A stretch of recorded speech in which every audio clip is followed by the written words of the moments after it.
Hi, I'm Zach Singerman, and welcome to Gen Z Jews Learning from Leaders series. In this series, I'm interviewing leaders on the topics of anti-Semitism, Israel, and leadership. Today, our guest is Phyllis Zimbler-Miller, who is a Los Angeles screenwriter, published author, and a playwright. She is also the co-host of the Never Again Is Now podcast about anti-Semitism. Ms. Zimbler-Miller, thank you for being here today. Thank you for inviting me. It's a big honor to talk to Gen Z Jews. So, can you discuss your podcast and your goals for it? Absolutely. I launched it a couple of months ago. It's called Never Again Is Now. I just became so upset about reading anti-Semitism news. I track anti-Semitism news around the globe, not just in the United States, and, saying, oh, that's terrible, I'm moving on, that I said I have to do something. So I reached out to Evelyn Marcus, a Dutch Jew who lives in the United States, who's featured in the documentary Never Again Is Now, and I pitched her on having a podcast together. I thought the European and the American viewpoint would be good. She's the daughter of survivors. My grandparents came here at the turn of the 20th century, so we had different viewpoints. And our main goal is, well, we have two. One is to teach people what is anti-Semitism. Lots of people think, if someone makes a joke about Jews and money, that's not anti-Semitism. And it is. And to let it slide is to just help perpetuate that kind of thinking. So that's number one. But number two is also to give people what they can say without yelling, without getting angry, when someone says something like that, how you can educate people, how you can speak up. Cool.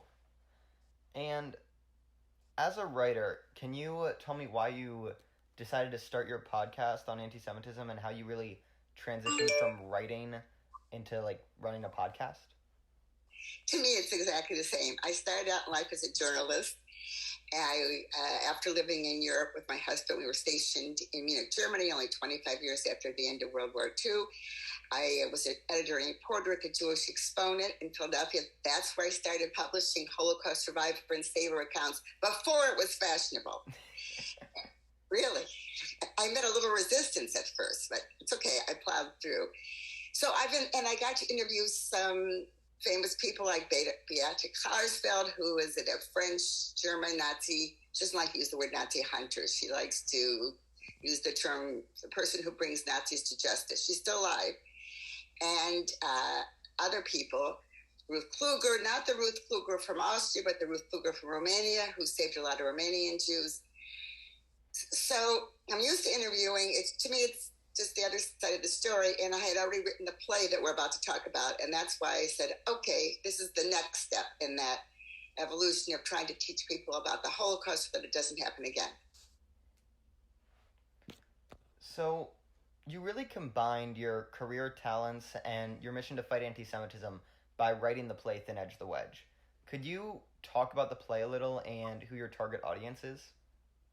Well, as I said, my target audience is you. I developed it for students because I think that students not only don't know about the Holocaust, but they know nothing about World War II. I mean, they know there was World War II, but what led up to it. So the play Thin Edge of the Wedge is totally nonfiction. Everything is either a first-hand account by a survivor or savior, or I used historical research to fill in the gaps. And it's called Thin Edge of the Wedge because it says, if you do nothing and nothing until it's too late, the British expression.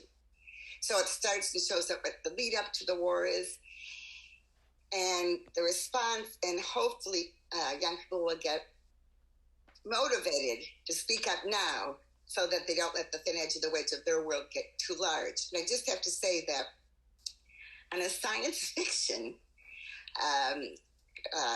Zoom meeting out of Germany, but in English, I met a Heidelberg history teacher, high school, and he thought the play was so important that he paid himself to have it translated into German, professionally translated.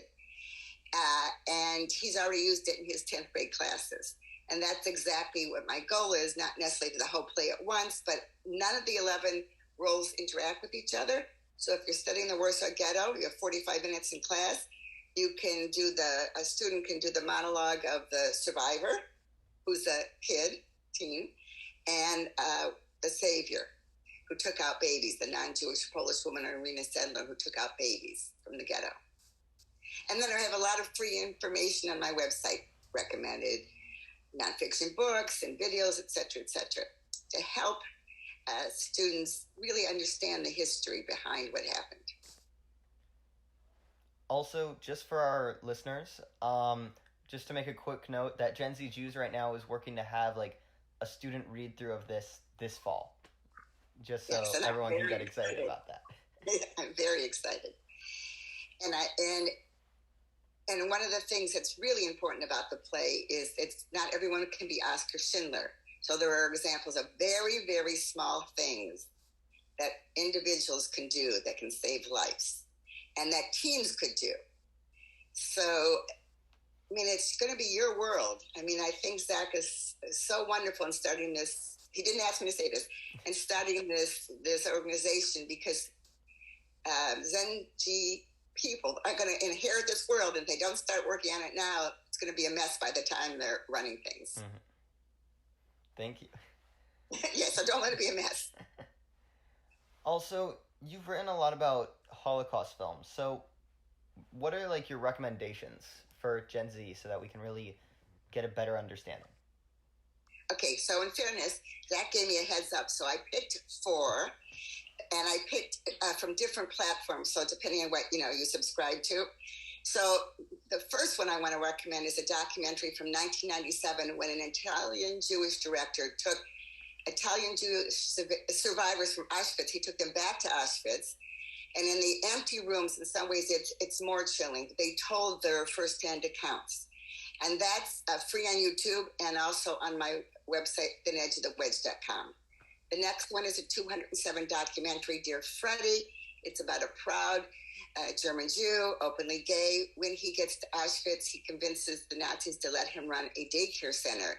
Now, yes, are these children ultimately killed? Yes, but he tried to make their last days happier. And that's free if you have the subscription service, highflix.com.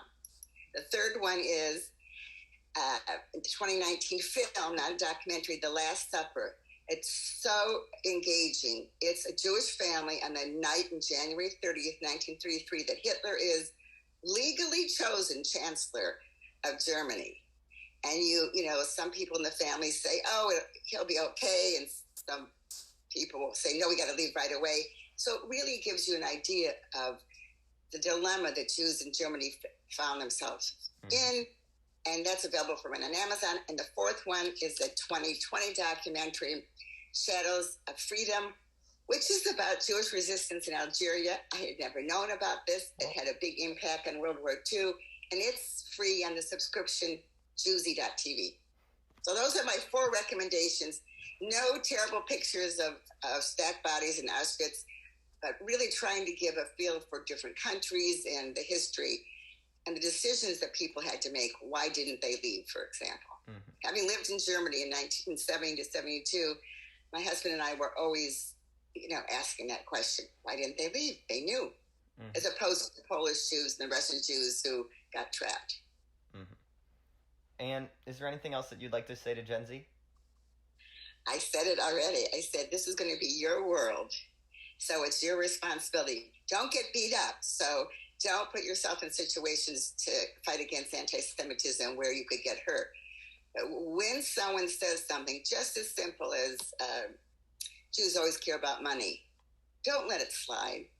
Don't yell. Just say nicely. That's as if, just as an example, you could say, that's offensive to Jews. Perhaps you don't know that. It's as offensive to Jews as some kind of similar stereotype that you might say to African Americans or Asian Americans. And I know now that you won't say that. Can I just say something I haven't said at all? Mm-hmm. I stopped saying the word gypped years ago. Most people don't realize it refers to gypsies. And I bet even Zach didn't know that. And so I've never heard that word. Yeah. Hopefully it's died down. Spelled Gyped in English. So I always correct people nicely. I say, but you don't know. But better to use the word cheated, or don't use that word. So there are words that come from stereotypes that we're not aware that we use. And so when you hear someone use a stereotype, nicely correct them. Mm-hmm. All right. Well, thank you so much for coming on today. Thank you. All right. Bye.